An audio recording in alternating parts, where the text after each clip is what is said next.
노후의 낙원은 존재할까요? 한국과 해외 실버타운의 빛과 그림자.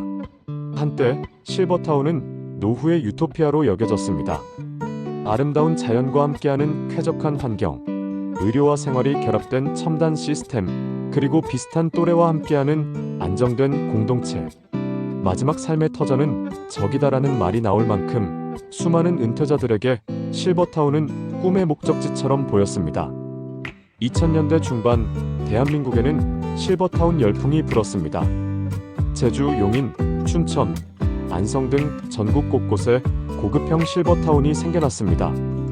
수억 원대의 입주 보증금, 호텔급 식사 서비스, 상주 간호사와 응급 시스템, 매일 진행되는 문화 강좌와 여가 프로그램까지. 여기가 노후의 천국이라는 말이 괜히 나온 게 아니었습니다. 많은 중장년층이 은퇴자금을 털어 실버타운 분양에 나섰습니다. 하지만 정작 그곳에서 살아본 이들의 이야기는 다릅니다. 처음 몇 개월은 좋았다고 말합니다. 그러나 시간이 지나자 반복되는 사람, 반복되는 식사, 반복되는 일상이 찾아왔고 외부와의 단절감이 점점 커졌습니다. 어떤 이는 말합니다. 여긴 살아있는 사람들이 대기하고 있는 공간 같아. 정옥순 씨는 수도권 외곽의 고급 실버타운에 입주했습니다. 자녀들과 거리가 멀다는 점이 마음에 걸렸지만 다양한 프로그램과 의료시설에 기대를 걸었습니다. 그러나 1년이 지나자 그는 다시 도시로 돌아왔습니다. 자유로울 줄 알았어요.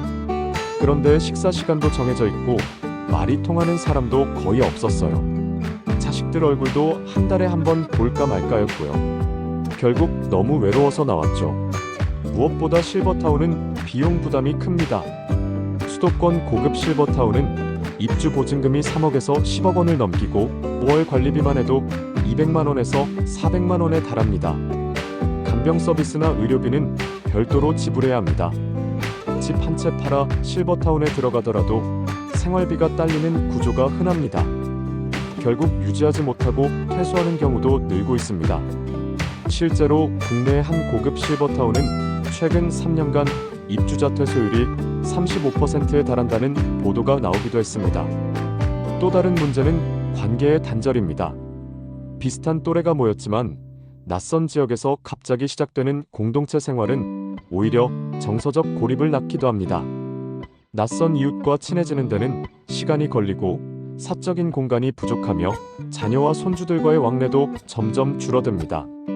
특히 남성 입주자일수록 관계 형성에 어려움을 느끼며 외로움을 호소하는 경우가 많습니다. 일부는 프로그램 참여를 꺼리거나 규칙적인 생활에 피로함을 느끼며 오히려 심리적으로 위축되기도 합니다.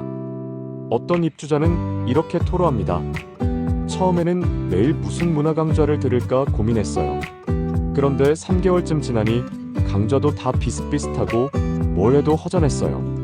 사람들과 얘기해도 다 비슷한 얘기만 반복되고 마음 터놓을 상대가 없더군요.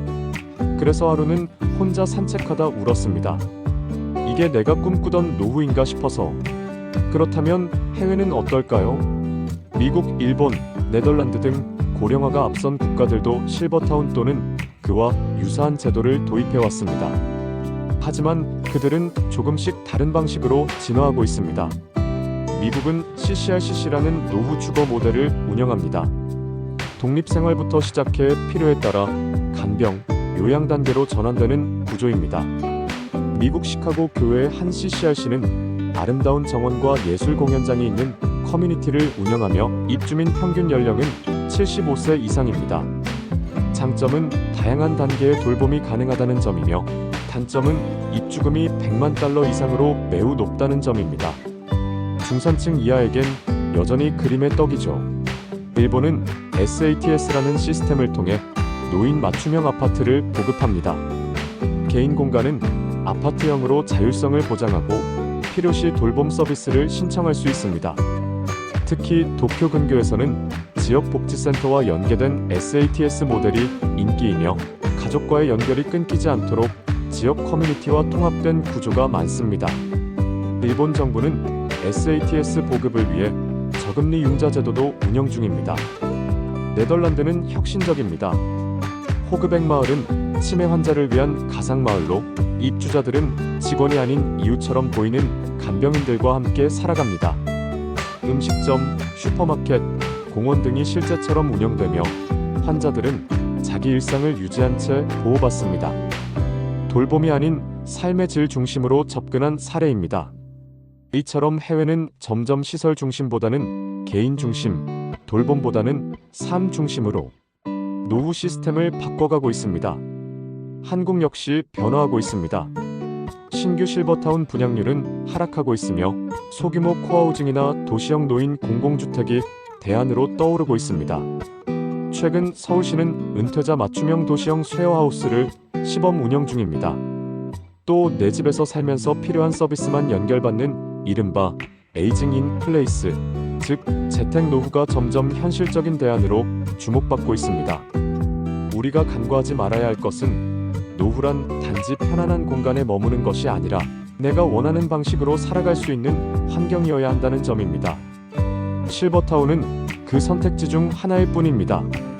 그 선택이 나의 성향과 맞지 않는다면 아무리 좋은 시설이라도 외로움과 권태, 고립의 감옥이 될 수 있습니다. 실버타운의 신화는 모두에게 해당되지 않았습니다. 어떤 사람에게는 천국일 수 있지만 어떤 이에게는 지옥일 수 있습니다. 이제는 고령사회에 맞는 더 다양하고 유연한 대안들이 모색되어야 할 시점입니다. 각자의 삶을 존중하면서도 경제적 현실과 사회적 연결망을 고려한 새로운 노후 모델이 필요합니다.